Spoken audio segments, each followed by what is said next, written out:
দুনিয়ার মুসলমান ইমানদার, একটু চিন্তা ভাবনা করো, তুমি কেমন মালিকের গোলাম। 40-50টা বছর পার হয়ে গেল, তুমি তোমার দিকে চলো, কিন্তু তোমার মালিক তোমাকে ডাকে দৈনিক 5 বার, হাইয়া আলাস সালাত, আসো নামাজের দিকে, কল্যাণের দিকে, সালাতের দিকে আসো। তুমি আমবাড়ি বাজারে যাচ্ছ আর আজান হয়, তোমার মালিক তোমাকে ডাকেন, তোমার মালিকের ডাক তুমি শোনো না, তুমি তোমার গতি অনুযায়ী তোমার কাজের দিকে যাচ্ছ, মালিকের কথা মানো না। 1 বছর 2 বছর নয়, 40-50টা বছর পার হয়ে গেল, তুমি তোমার মালিকের কথা অমান্য করো। তোমার মালিক তো এমন মালিক, 40-50 বছরের ভিতরে মালিকের কথা না মানার পরেও তোমার মালিক তোমার রিজিক বন্ধ করে না। ঠিক না বেটি? মুসলমান ইমানদার, এই কথাটা সব সময় মনে রাখবা। তুমি গোলাম, তোমার কাজ হলো দুনিয়ায় রবের গোলামি করবা, গোলামিটা করাই হলো তোমার দায়িত্ব। তুমি ভোগ বিলাসিতা করবা, আরামায়েশ করবা, মন চাহিদা জীবন চালাইবা। এই মন চাহিদা জীবন চালানোর জায়গা তো দুনিয়া নয়। ঠিক না বেটি? কারণ দুনিয়াতে তুমি মেহমান নও, তুমি গোলাম। ও মুসলমান ইমানদার, ভোগ বিলাস করা, আরামায়েশ করা, এইগুলা মেহমানের কাজ, গোলামের কাজ নয়। মনোযোগ দিয়া কথাগুলা শুনবেন। আরামায়েশের জীবন যাপন করা, ভোগ বিলাস করা, ভালো থাকা, ভালো খাবারের ব্যবস্থা করা, এইগুলা গোলামের জন্য নয়, এইগুলা মেহমানের জন্য হয়। ঠিক না বেঠিক? মনে করেন আপনার বাসায়, আপনার বাড়িতে আপনার মেহমান আছেন, মেহমান আপনার বিয়াই সাহেব, নতুন বিয়াই হয়েছেন, তখন আপনার ঘরের কর্মচারীকে হুকুম দিবেন, একটার ঘরে আরেকটা, যাও বাজারে যা, বল মাছ নিয়ে আয়, গরু গোশত নিয়ে আয়। নতুন বিয়াই সাহেব হয়েছেন, একটার ঘরে আরেকটা হুকুম করতেছেন। কর্মচারী বাজারে যায়, গোশত আনে, বল মাছ আনে, ভালো ভালো যা আছে, ভালো দামি দামি খাবারের আয়োজন করা হয়, ভালো থাকার ব্যবস্থা করা হয়, সব কিছুর আয়োজন করা হয় বিয়াই মেহমানের জন্যে। ঠিক না বেটি? সব কিছুর আয়োজন করা হয় ভোগ বিলাসিতার জন্য, যা কিছু করা হয় সব কিছু করা হয় নতুন বিয়াই মেহমানের জন্য, গোলামের জন্য নয়। আল্লাহ পাক রব্বুল আলামিন আমাদেরকে যাবতীয় গুনার কাছ থেকে মুক্ত করে এমন একটি মজলিসে, এমন একটি সামিয়ানার নিচে অংশগ্রহণ করার তৌফিক দিয়েছেন, যেই সামিয়ানার নিচে অংশগ্রহণ করার সাথে সাথে মহান আল্লাহ জিন্দিগির সমস্ত সগীরা গুনাহ মাফ করে দেয়। এই মজলিসের দাম কম না বেশি? দুনিয়ার কোনো মানুষ ইচ্ছা করলেই এইরকম সামিয়ানার নিচে বসতে পারবে না। ঠিক না বেটি? একমাত্র ওই সমস্ত ব্যক্তিরাই অংশগ্রহণ করতে পারে যাদেরকে মহান আল্লাহ পছন্দ করে। ঠিক না বেটি? আল্লাহ পাক রব্বুল আলামিন আপনি আমাকে পছন্দ করে একটা জাতি থেকে বাছাই করে এমন একটি মজলিসে অংশগ্রহণ করার তৌফিক দিয়েছেন। শুরুতেই বলেছি, অংশগ্রহণের সাথে সাথে জিন্দেগির সগীরা গুনাহ মাফ হয়ে যায়। এই মজলিসে বসে উলামায়ে কেরামের জবান থেকে কোরআন হাদিসের আলোচনা শোনার পরে মাঝে মাঝে দেখবেন অন্তরে ধাক্কা মারে। এমন হয়নি? ওই মজলিসেই আপনি আমি নিজের জীবনের উপর সিদ্ধান্ত নিয়ে আনি, আমার জীবনের দ্বারা, জীবনের গতি এইভাবে আর কতদিন চালাবো না, এইভাবে আমার জীবন চলতে পারে না। ওই মজলিসেই আখিরি মুনাজাতের সময় জিন্দেগির গুনার উপর তওবা করে নেন। যেই সমস্ত বান্দা বান্দি জিন্দেগির গুনার উপর তওবা করে নেয়, মহান আল্লাহ শুধু সগীরা গুনাহ নয়, তার জিন্দেগির কবিরা গুনাহ আল্লাহ মাফ করে দেয়। এমনভাবে মাফ করে দেন কাওয়ালাদাত উম্মুহু, যেমন সবে মাত্র মার গর্ভ থেকে দুনিয়ায় ভূমিষ্ঠ হইলা। আজকের এই মজলিস আপনি আমার জিন্দেগির সগীরা কবিরা, ছোট বড় গুনাহ মাফ হওয়ার জায়গা। ঠিক না বেঠিক? এমন মজলিসে অংশগ্রহণ করাটা বড় ভাগ্যের বিষয়। আমরা অংশগ্রহণ করতে পারায় নিজেকে গর্বিত মনে করছি এবং আল্লাহ পাকের নিয়ামত হিসাবে অন্তরস্থল থেকে জবান খুলে উচ্চ কণ্ঠে কালিমাতু শুকর আদায় করি। সকলে জোরে সুরে বলি আলহামদুলিল্লাহ। আলোচনা শুরু করার আগেই ছোট্ট একটা আবদার, একটু মেহেরবানি করে মাঝখানের ফাঁক জায়গাটা বন্ধ করে দেন, আলোচনার পরিবেশটা সুন্দর করে। মাশাআল্লাহ, কথা বলার সাথে সাথে আমল করতেছেন। আল্লাহ পাক আপনাদেরকে দুনিয়া আখিরাতে উত্তম বদলা দান করুক। সকলে বলুন আমিন। আমি আপনাদের সামনে পবিত্র কোরআন শরীফের সূরাতুল বাকারার 21 নম্বর আয়াতে কারিমা তিলাওয়াত করছি। হুজুর পাক সাল্লাল্লাহু আলাইহি ওয়াসাল্লামের পবিত্র জবান থেকে নির্গত ছোট্ট একখানা হাদিসে কারিমা পাঠ করছি। আল্লাহ পাক যদি তৌফিক দান করেন, আমার তিলাওয়াতকৃত আয়াত এবং নবীজির হাদিসকে সামনে নিয়ে আপনাদের সামনে কিছু সময় দিনে আলোচনা করব। আল্লাহ পাক যেন আমাদের সবাইকে আমলের নিয়তে শোনার তৌফিক দেন। সকলে বলুন আমিন। ইয়ারে হাউজিন, আমার তিলাওয়াতকৃত আয়াত আল্লাহ পাক রব্বুল আলামিন দুনিয়ার মানব জাতিকে, বনি আদমকে আল্লাহ পাক নির্দেশ দিয়েছেন, হে দুনিয়াবাসী, উ'বুদু রাব্বাকুম, তোমরা তোমাদের রবের বন্দেগী করো, রবের গোলামি করো।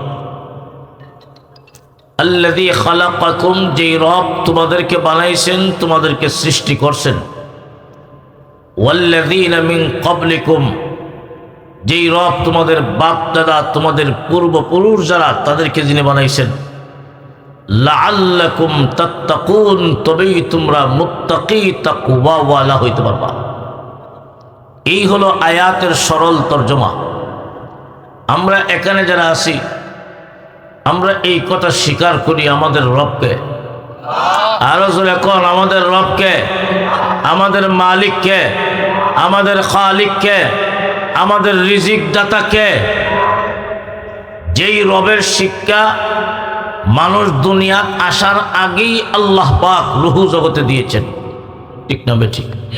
হাদিস শরীফে আছে, আল্লাহর নবী সাল্লাল্লাহু আলাইহি ওয়াসাল্লাম বলেন, লাম্মা খালাকাল্লাহু আদম ওয়া মাসাহা ফি যহরিহি, আল্লাহর রাসূল বলেন, আল্লাহ পাক যখন আদম আলাইহিস সালাতু ওয়াস সালামকে সৃষ্টি করলেন, জিন্দা করলেন, ওয়া মাসাহা ফি যহরিহি, আর আদম আলাইহিস সালাতু ওয়াস সালামের পৃষ্ঠদেশে আল্লাহ কুদরতি হাত বুলাইলেন।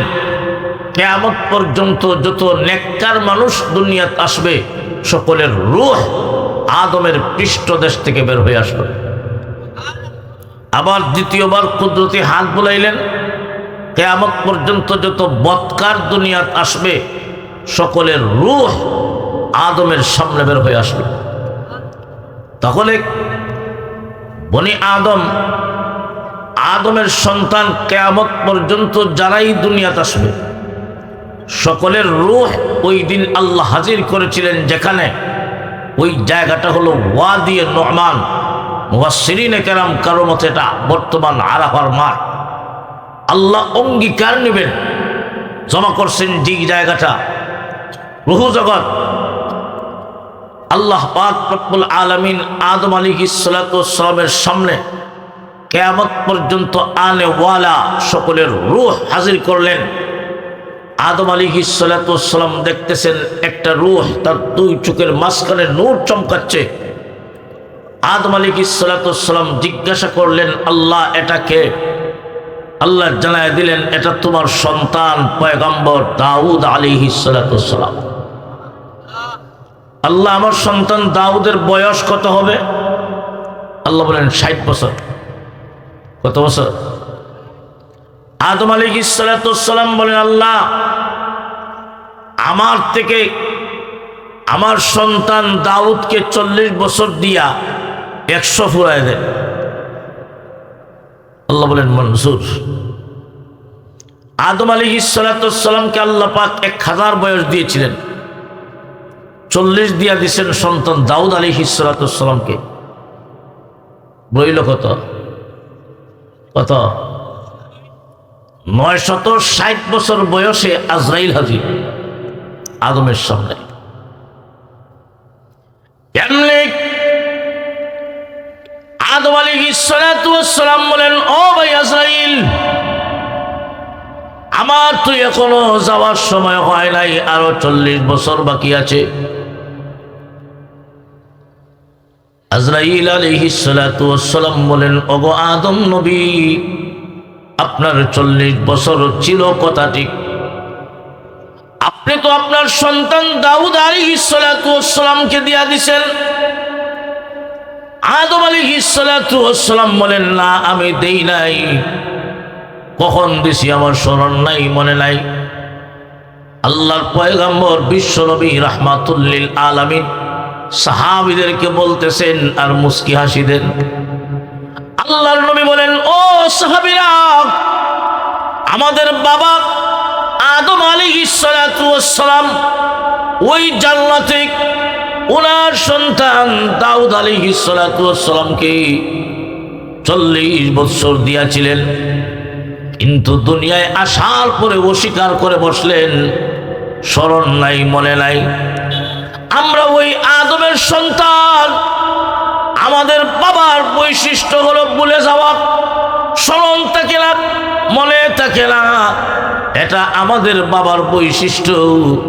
আমরা ওই আদমের সন্তান হিসাবে ভুলে যাওয়া, স্মরণ না থাকা, ওই বৈশিষ্ট্য আমরা মানুষের মাঝেও আছে না নাই? ও মুসলমান ইমানদার, ওই রুহু জগতে আল্লাহ পাক যখন অঙ্গীকার নিয়েছিলেন, আমিও ছিলাম, আপনিও ছিলেন, আমরার মনে নাই? ঠিক না বেঠিক? এই পৃথিবীতে আল্লাহর অনেক বান্দা বান্দি এমন ছিলেন যিনারা বলতেন, আল্লাহ পাক রব্বুল আলামিন রুহু জগতে যে প্রশ্ন করেছিলেন, আলাস্তু বিরব্বিকুম, আমি কি তোমাদের রব নই?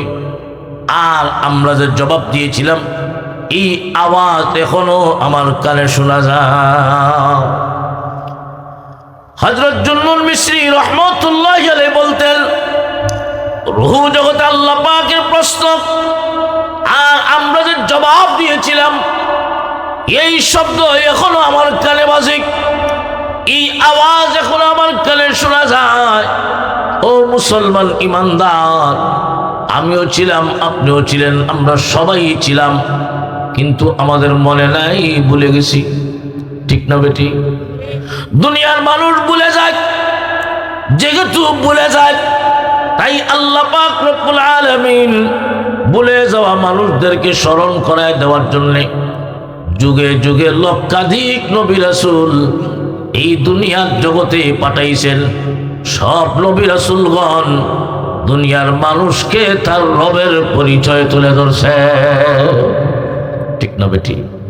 সব নবীগণ আইসা দুনিয়ার মানুষদেরকে এই শিক্ষাটাই দিতেছেন, ওই কথাটাই স্মরণ করাই দিতেছেন, যেই শিক্ষাটা আপনি আমি রূহের জগতে অঙ্গীকার করে আসছিলাম। হ্যাঁ, আপনি আমাদের রব, আপনি আমাদের রব। সব নবীগণ দুনিয়ায় আইসা দুনিয়ার মানুষদেরকে রবের শিক্ষাটাই দিতেছেন। হে দুনিয়াবাসী, তোমাদের রব একজন, তিনি হলেন আল্লাহ। সব নবীগণের দাওয়াত মিশন একটাই। হযরত ইব্রাহিম আলাইহিস সালাতু ওয়াস সালাম কালিমার দাওয়াত দেয়, লা ইলাহা ইল্লাল্লাহু ইব্রাহিম খলিলুল্লাহ। মুসা আলাইহিস সালাতু ওয়াস সালামের দাওয়াতের মিশন একটাই, লা ইলাহা ইল্লাল্লাহু মুসা কালিমুল্লাহ। ঈসা আলাইহিস সালাতু ওয়াস সালাম দাওয়াত দেয়, লা ইলাহা ইল্লাল্লাহু ঈসা রূহুল্লাহ।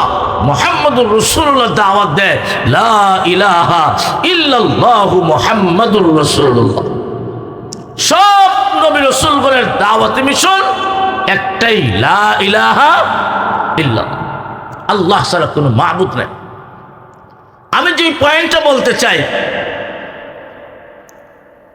দুনিয়ার মানুষদেরকে স্মরণ করায় দেওয়ার জন্য, অঙ্গীকারের কথাটা স্মরণ করায় দেওয়ার জন্য আল্লাহ যুগে যুগে নবী রাসূল পাঠাইছেন।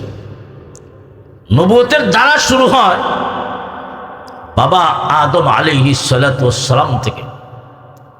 শেষ হয় নবী আরবি মুহাম্মদুর রাসূলুল্লাহ সাল্লাল্লাহু আলাইহি ওয়াসাল্লামের মাধ্যমে।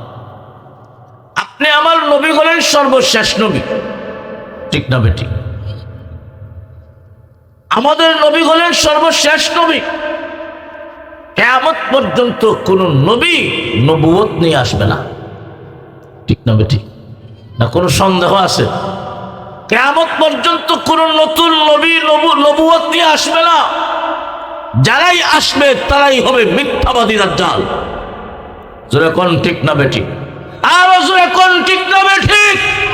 আমাদের নবী হলেন সর্বশেষ নবী। এই কথা যদি কেউ বিশ্বাস করে না, ঈমান থাকবে না, ঈমান থাকবে না, কাফের হয়ে যাবে। জোরে কোন ঠিক না বেটি? নবী দুনিয়াতে আসবে না, কিন্তু মানুষ দুনিয়াতে আসবে, ঠিক না বেটি? কিয়ামত পর্যন্ত মানুষ আসবে, নবী আসবে না। এখন প্রশ্ন হলো, অঙ্গীকারের কথাটা দুনিয়ার মানুষদেরকে স্মরণ করে দেওয়ার জন্য নবী রাসূলগণ আসছেন। মুহাম্মদ সাল্লাল্লাহু আলাইহি ওয়াসাল্লাম যেহেতু শেষ নবী, কিয়ামত পর্যন্ত কোন নবী নবুয়ত নিয়ে আসবে না। তাই কিয়ামত পর্যন্ত আনেওয়ালা মানুষদেরকে রূহের জগতের অঙ্গীকারের কথাটা কে স্মরণ করায় দিবে? আল্লাহ পাক রব্বুল আলামিন স্মরণ করায় দেওয়ার ব্যবস্থা করছেন। ব্যবস্থা হলো ওই অঙ্গীকারের কথাটা কোরআনের আয়াত বানায়া বিশ্ব নবীর কাছে নাযিল করছেন।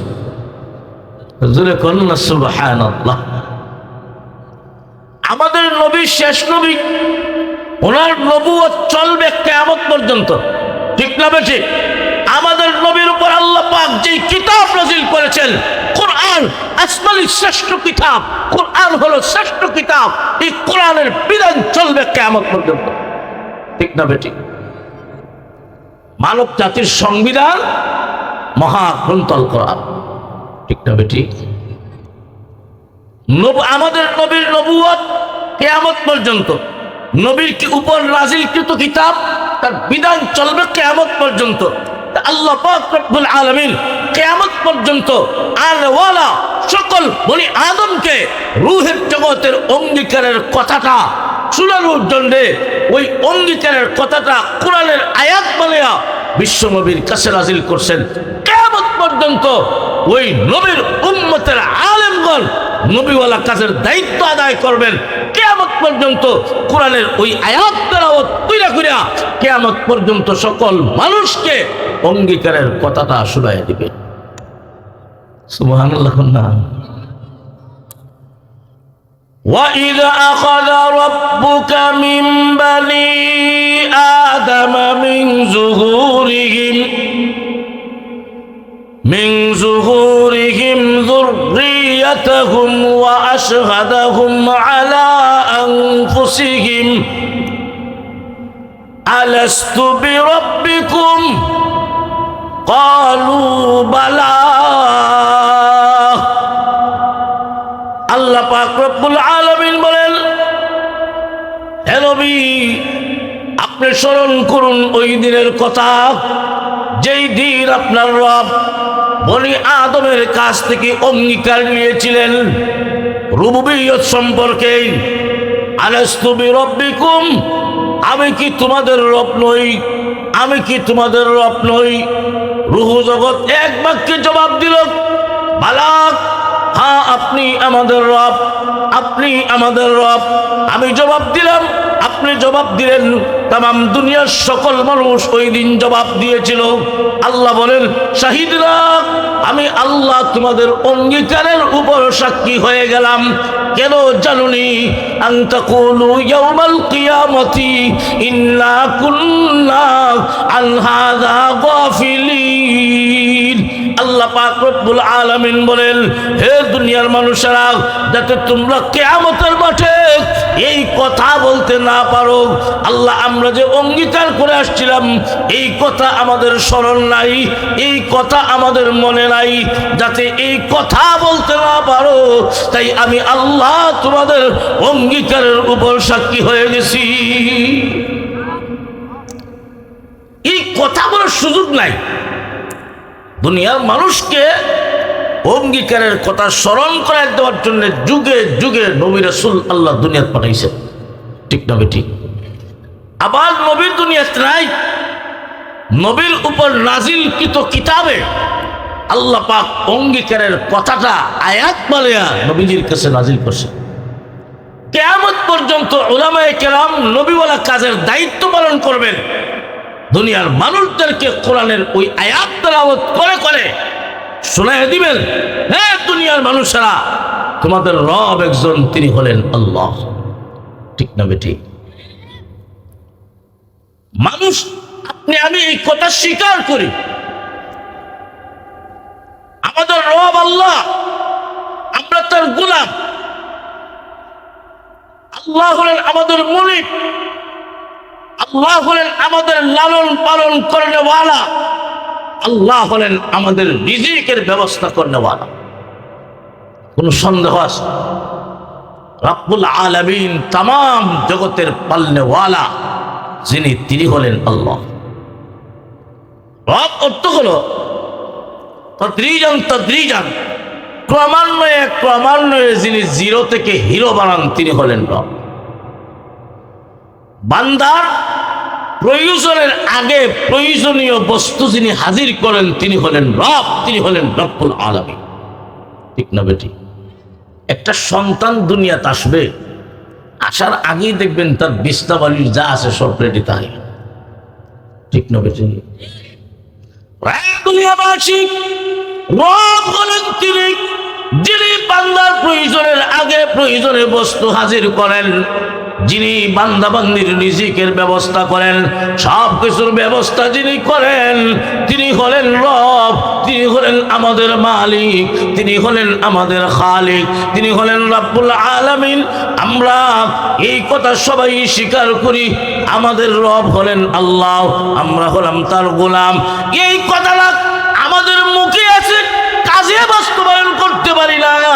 মুখে দাবি করি আমরা আল্লাহর গোলাম, কিন্তু কাজে বাস্তবায়ন করতে পারি না। মুখে দাবি করি আমরা আল্লাহর গোলাম, কিন্তু নামাজ পড়ি না, ঠিক না বেটি? মুখে দাবি করি আল্লাহর গোলাম, আল্লাহর কথা মানি না। মুখে দাবি করি আল্লাহর গোলাম, সুদ খাওয়া ছাড়ি না। মুখে দাবি করি আল্লাহর গোলাম, ঘুষ খাওয়া ছাড়ি না। আমাদের মুখের দাবি আর কাজ দুটোটা এক নয়, ভিন্ন, একজাত নয়। মুখে দাবি করি আমরা আল্লাহর গোলাম, এই দুনিয়ায় ধনী গরিবের কোনো ভেদাভেদ নাই।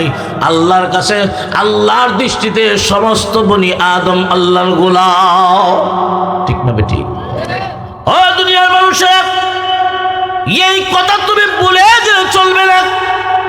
এই দুনিয়ার জগতে মহান মাওলায়ে কারীম তোমাকে তার গোলাম বানায় পাঠাইছেন, তুমি তো গোলাম। একটা মানুষ যখন এই কথাটা চিন্তা ভাবনা করবে, আমি তো কিছু না, আমি তো গোলাম, গোলামের কোনো বাহাদুরি নাই, গোলামের কোনো অহংকার নাই, গোলামের কোনো বেটাগিরি নয়। গোলাম এই কথাটা যখন নিজে মনে করবে, আমার তো কোনো স্বাধীনতা নাই, আমি তো স্বাধীন নই, আমি তো আরেকজনের গোলাম, তিনি হলেন আল্লাহ, ঠিক না বেটি? গোলাম তো একটার পরে আরেকটা হুকুম মানে, ঠিক তেমনি ভাবে এই দুনিয়ার কোন স্থায়ী জীবনে মহান আল্লাহ আপনি আমাকে গোলাম বানায় পাঠাইছেন, মেহমান বানায় নয়, গোলাম বানায় পাঠাইছেন। দুনিয়াতে আমরা সবাই রবের গোলাম, একটার পরে আরেকটা হুকুম মানব।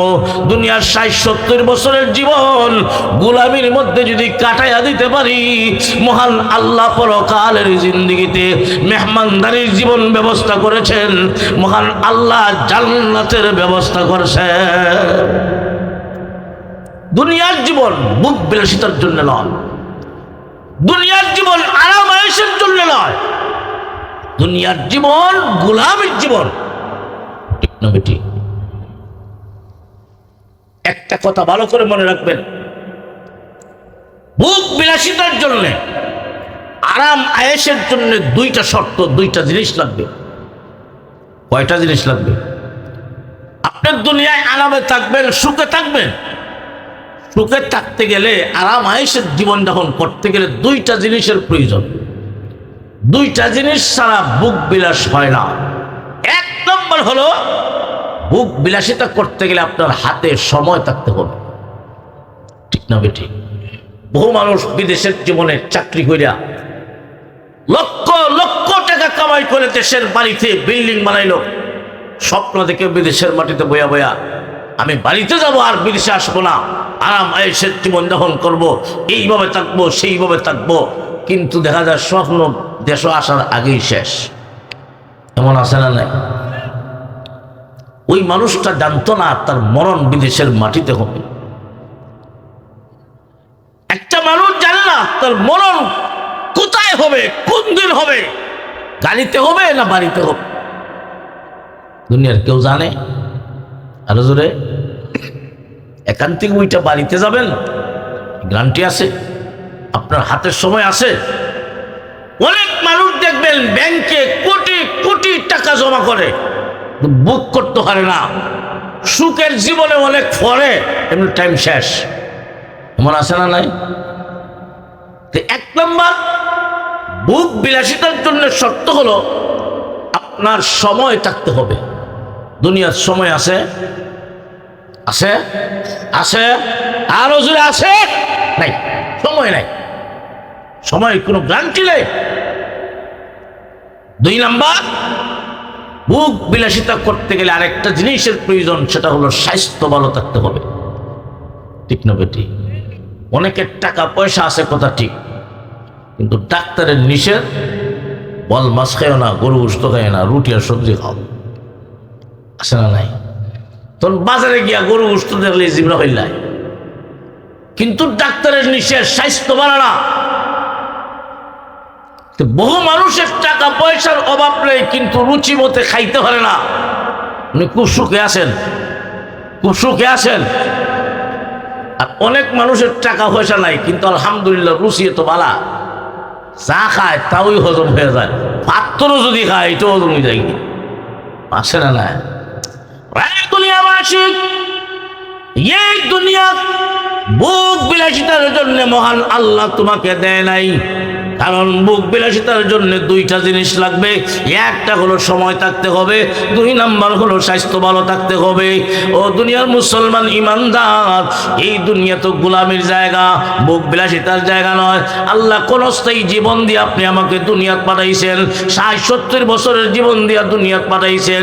এই দুনিয়ায় আমরা সবাই স্বীকার করি মালিকের গোলাম। আমাদের কাজগুলো 60-70 বছরের জীবনে মহান আল্লাহর ইবাদত বন্দেগী করা, গোলামি করা হলো আমার দায়িত্ব। গোলামের কোনো স্বাধীনতা নাই, গোলামের কোনো মত নাই, গোলামের কোনো পথ নাই। আমার মালিক যেইভাবে বলেছেন সেইভাবে চলা আমি গোলামের দায়িত্ব।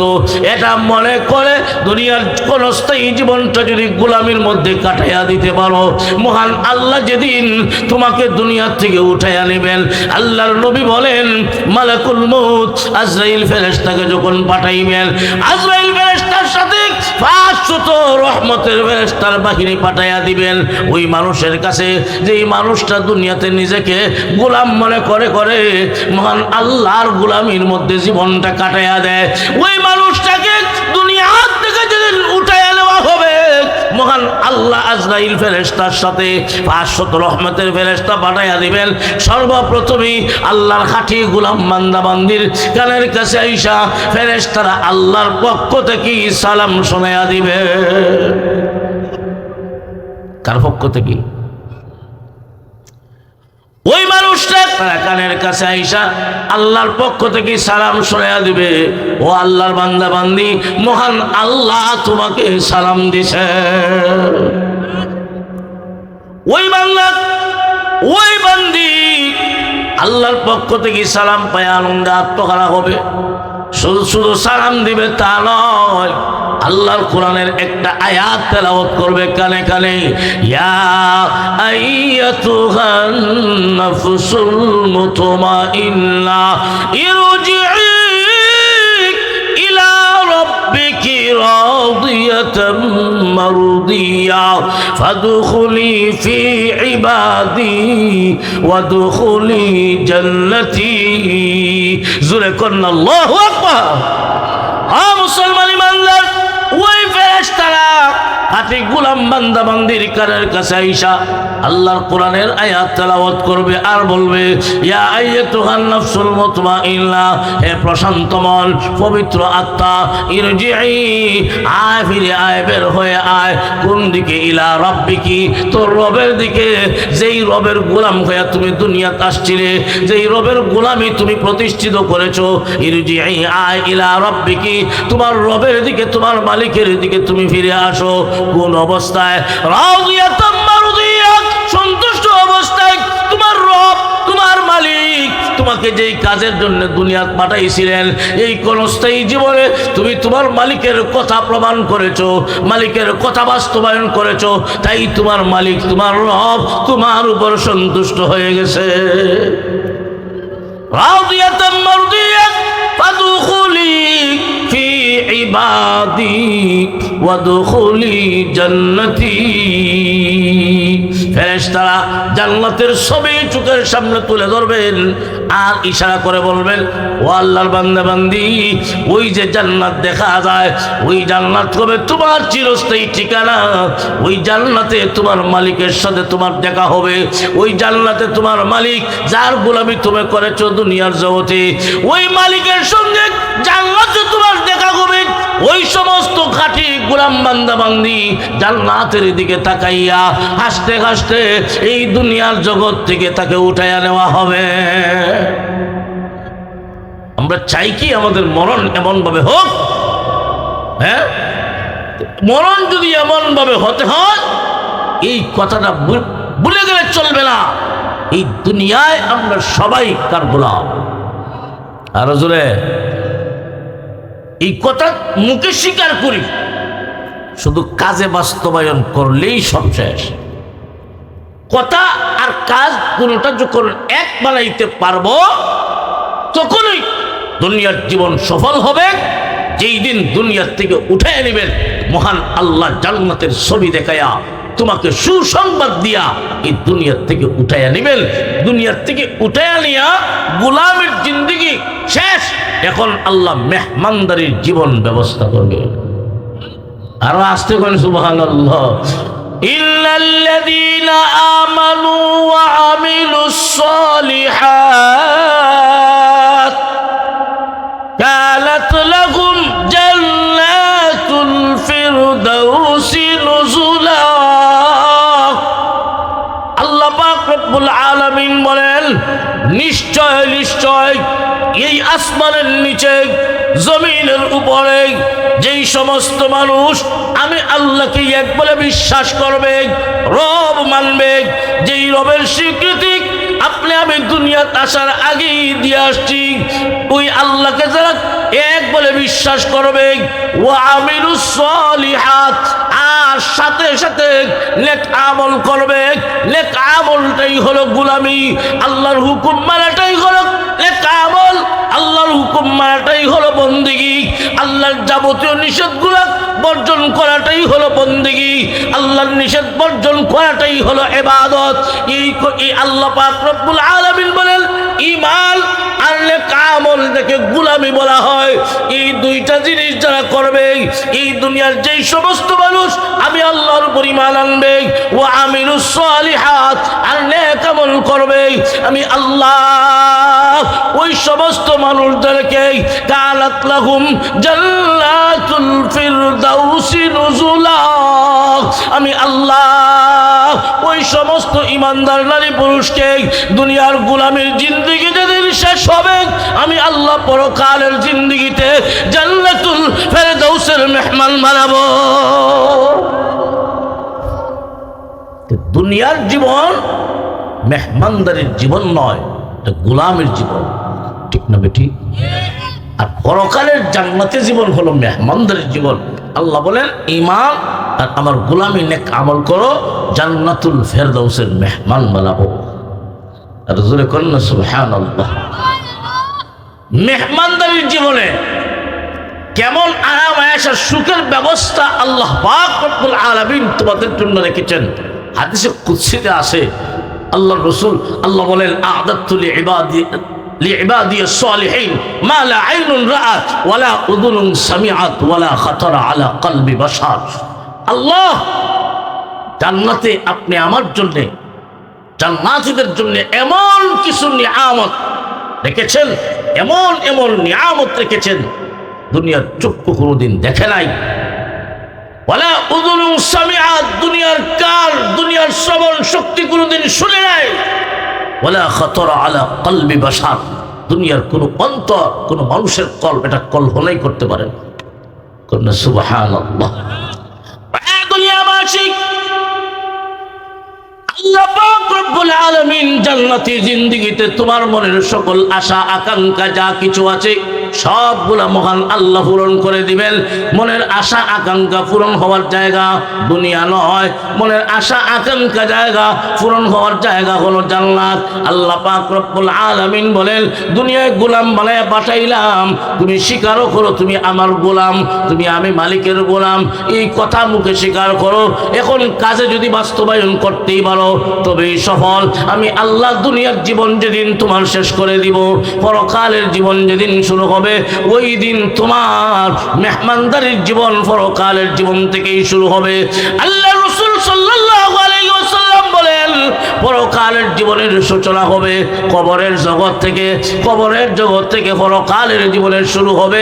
আল্লাহর নবী বলেন, যারা ঈমান আর গোলামি নিয়ে কবরে যাবে, কবরে যাইতে দেরি হবে, কবর জান্নাতের বাগান হতে একটা সেকেন্ডও দেরি হবে না।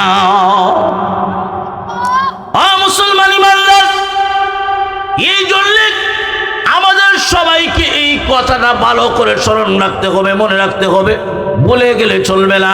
এই দুনিয়ায় ধনী গরিবের কোনো ভেদাভেদ নাই। আল্লাহর দৃষ্টিতে সবাই গোলাম, আল্লাহর দৃষ্টিতে সবাই আল্লাহর গোলাম। গোলামের দিক দিয়া আল্লাহর দৃষ্টিতে সমান কোনো বেশ কম নাই, বেশ কম হবে যে তাকওয়ার দিক দিয়া। আল্লাহ পাক রব্বুল আলামিন বলেন, ইন্না আকরামাকুম ইনদাল্লাহি আতকাকুম, আমি আল্লাহর কাছে ওই লোকটার মর্যাদা বেশি, ওই লোকটার দাম বেশি যার ভিতরে তাকওয়া আছে। তাকওয়া অর্থ হলো আল্লাহর ভয়ে যারা গুনাহ থেকে বেঁচে থাকে, আল্লাহর হুকুম মানা আর নিষেধগুলা বর্জন করা, এটাকেই বলা হয় তাকওয়া। ঠিক না বেটি? আমি আল্লাহকে ভয় করি, এই কথার অর্থ কি? যার শেষ কথা হলো আল্লাহর যাবতীয় হুকুম আহকাম মানা আর নিষেধগুলা বর্জন করা। এতেই প্রমাণ হবে যে আল্লাহর ভয়ে গুনাহ থেকে বাঁচে আর আল্লাহর যাবতীয় হুকুম আহকাম মানে, ওই লোকটাকেই বলা হয় মুত্তাকি তাকওয়াওয়ালা। ঠিক না বেটি? আল্লাহ ডাকতেছেন এদিকে নামাজ পড়ো, আমি যাই এদিকে, তাহলে আমি আল্লাহকে ভয় করি কথা মুখের দাবি করলে কাজের মাধ্যমে প্রমাণ করলাম। আল্লাহ ডাকতেছেন আমি আসলাম না, তার মানে আমার কাজে প্রমাণ করলাম আমার ভিতরে আল্লাহর ভয় নাই। ঠিক না বেটি? এই জন্য ভাইরা আমার, একটা মানুষ দুনিয়া জীবন যাপন করবে, আল্লাহর হুকুম যখন সামনে আসবে তখন আমার দুনিয়ার সব ইচ্ছা, সব মত, সব কিছু শেষ। আমার আল্লাহ রাখতেছেন, আমার আল্লাহর হুকুম মানাটা আমার দায়িত্ব। আল্লাহর হুকুমের দিকে চলে যায়। মনে করেন আপনি যাইতেছেন সুনামগঞ্জে, এই সময় জোহরের আজান হয়েছে, আপনি আপনার কাজ বাদ দিয়া আল্লাহর হুকুম পালনের জন্য মসজিদে চলে গেলেন। এরপরে নামাজ আদায়ের পরে আপনার কাজ করলেন। ইদা কুদিয়াতিস সালাহ ফান্তাশিরু ফিল আরদ, যখন আল্লাহর হুকুম মানবা, নামাজ আদায় করবা, নামাজ শেষ হয়ে যাবে, এরপরে জমিনে ছড়ায় ছিটায়া বড় তোমার জীবিকা অন্বেষণের জন্য জীবিকা তালাশ করো। আবার যখন আসরের আজান হবে, তুমি ব্যবসা করতেছো, আসরের আজান হলো তখন সাথে সাথে ব্যবসা বাদ দিয়া আল্লাহর হুকুম মানার জন্য যখন তুমি যাবে, আমার মালিকের ডিউটি, আমার মালিকের দায়িত্ব আপনি পালন করার জন্য ব্যবসা বাদ দিয়া নামাজে চলে গেলেন, নামাজ পড়লেন, আবার ব্যবসায় আসলেন। আবার যখন মাগরিবের আজান হলো, আবার ব্যবসা বাদ দিয়া যা কিছু আছে সবগুলা বাদ দিয়া আল্লাহর হুকুম মানার জন্য যখন আপনি যাবেন, এইভাবে ফাঁকে ফাঁকে আল্লাহর হুকুম যখন সামনে আসবে, আল্লাহর হুকুম পালন করার জন্য দুনিয়ার কাজকর্ম, ব্যবসা বাণিজ্য সব কিছুকে ছেড়ে দিয়া আল্লাহর হুকুম পালন করবেন, তখন এই প্রমাণ হবে সত্যিকার ভাবে আপনি আল্লাহর গোলাম। ঠিক না বেটি? তখন কথা আর কাজ দুটোটা এক হবে।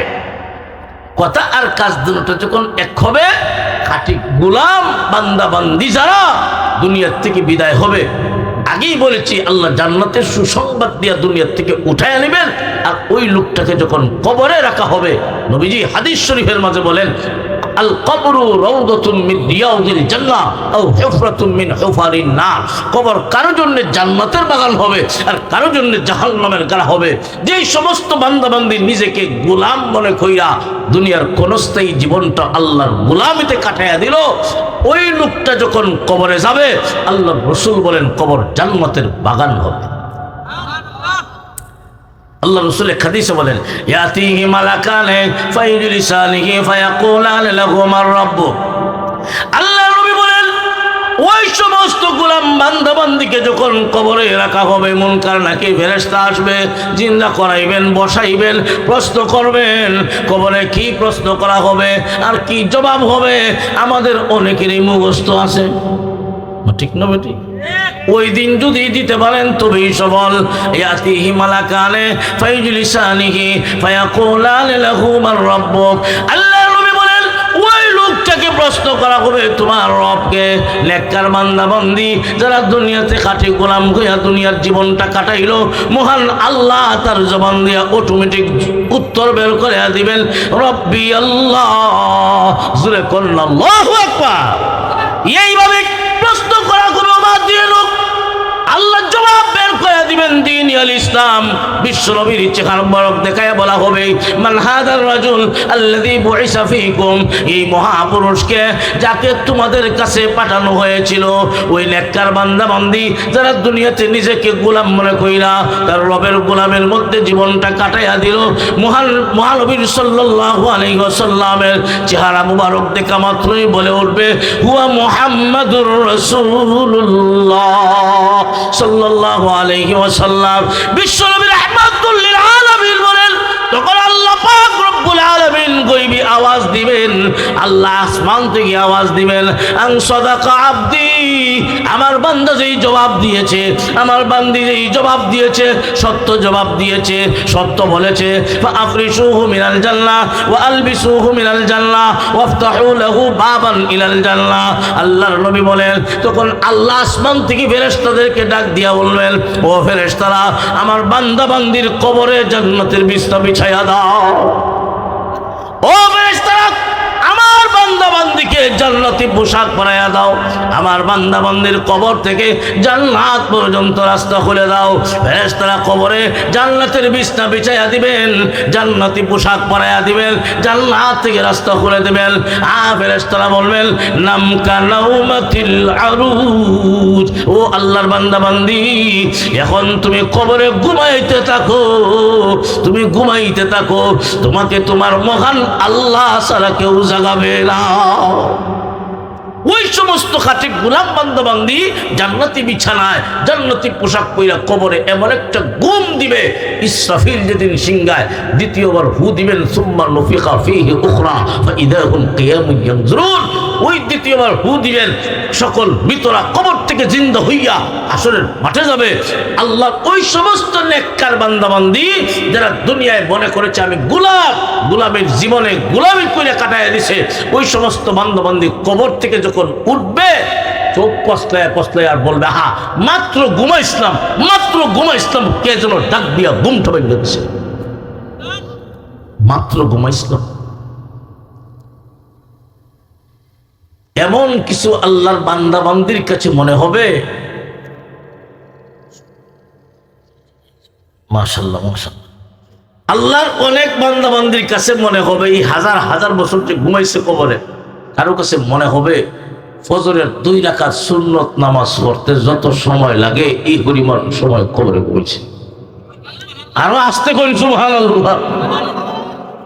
আল্লাহর অনেক বান্দা বান্দি কাছে মনে হবে আসর থেকে নিয়ে মাগরিব পর্যন্ত মাঝখানের যেই সময়টা, এই পরিমাণ সময় কবরে ঘুমাইছে। ও আল্লাহর বান্দা বান্দি, এমন ঘুম কবরে ঘুমাইতে আমরা চাইনি। আর আসলে এমন ঘুম যদি কবরে ঘুমাইতে চাও, এই দুনিয়ার জীবনটা হলো গোলামীর জীবন, গোলামীর জিন্দেগি। তোমার দায়িত্ব হলো তোমার মালিকের গোলামি করা। তুমি তো গোলাম, তুমি তো স্বাধীন নও, তুমি তো গোলাম, তোমার তো কোনো মত, তোমার তো কোনো পথ, তোমার কোনো কিছুই নাই। গোলাম যেহেতু তুমি তোমার মালিকের কথা মানা তোমার দায়িত্ব। তুমি তোমার দায়িত্বটা আদায় করো, তবেই সফল। দুনিয়ার জীবন যেদিন শেষ হয়ে যাবে, এই দুইটা চক্ষু যেদিন বন্ধ হয়ে যাবে, মরতে দেরি হবে, আল্লাহ তুই জান্নাতের মেহমান হতে দেরি হবে না। সুসংবাদও কইলেই আপনাদের আকাঙ্ক্ষিত মেহমান, প্রধান অতিথি হযরত মৌলানা নাসির উদ্দিন আনসারী সাহেব সম্পর্কে আমার বাতিজা, উনি আইসেন। কন্যা আলহামদুলিল্লাহ, খুশি না বেজা? খুশিতে একটু দেখিলে, পরীক্ষা করলে কেমন খুশি। জোরে সুরে একটা নারাই দিতে পারবেন? নারাই তাকবীর, নারাই তাকবীর। দ্বীন ইসলাম তাফসীরুল কুরআন মাহফিল হযরত মাওলানা মুফতি নাসির উদ্দিন আনসারী সাহেব, নারাই তাকবীর। আমি অনুরোধ করে বলবো, আশপাশে যারা দাঁড়িয়ে আছেন, মেহেরবানি করে 1-2 মিনিটের ভিতরেই প্যান্ডেলের ভিতরে চলে আসেন, মাহফিলের পরিবেশটা সুন্দর করেন। হযরত আয়েশা যেন আপনাদেরকে সুন্দর একটা পরিবেশে বসা দেখতে পারেন। আশপাশে বাড়িঘরে যারা আছেন, আমি মা বোনদেরকে অনুরোধ করে বলবো, আপনারা আপনাদের কারো বাবা, কারো ভাই, কারো স্বামী একটা রাত্রই গনিমত মনে করে এদেরকে একটু পাঠাইয়া দেন। যারা বাড়িঘরে আছেন এদেরকে পাঠাইয়া দেন, 1 ঘন্টা 2 ঘন্টা সময় আখিরি মুনাজাত পর্যন্ত থাকবেন। আমি মা বোনদের কাছে অনুরোধ করব, এরা যদি চায় তাহলে কোনো পুরুষ গড়ে থাকতে পারবো? আপনারা করুন। আমি অনুরোধ করে বলবো, কেউ যদি আখিরি মুনাজাতের আগে গড়ে যায়, আপনারা দরজা খুলবে না। দরজা যদি না খুলেন মা বোনরা, তখন এরা যাইব কই? এখানে, ঠিক না বেঠিক? এই জন্যে আমার কথা রাখার জন্যে মা বোনরা যদি একটু সহযোগিতা করেন, তাহলে কোনো পুরুষ আর বাড়ির থাকতে পারতো না, সব এখানকার মধ্যে আইব। তাই আমরা আশপাশে যারা আছি একটু মেহেরবানি করে চলে আসি, বাড়ি ঘরে যারা আসি তারাও চলে আসি। যাই হোক ভাই, আমার বলতেছিলাম, দুনিয়ার জীবন চিরস্থায়ী না ক্ষণস্থায়ী? ক্ষণস্থায়ী। ক্ষণস্থায়ী জীবনের অর্থ হইল এখান থেকে ওইটা বাড়িতে যাবেন, তার কোনো গ্যারান্টি নাই, ঠিক না বেটি? ক্ষণস্থায়ী জীবনের মানে কি? এখান থেকে ওইটা বাড়িতে যাবেন, এই গ্যারান্টি নাই। বাড়িতে গিয়ে ঘুমাইবেন, ঘুম থেকে আবার জাগ্রত হবেন, এই গ্যারান্টি আছে? যখন মরণ এসে যাবে, এই সময় যদি একটা ঘন্টা সময় যখন তোবা করে নাই, তবে গো ইযা জাআ আজালুহুম লা ইস্তাখিরুনা সাআতাও ওয়ালা ইস্তাকদিমুন।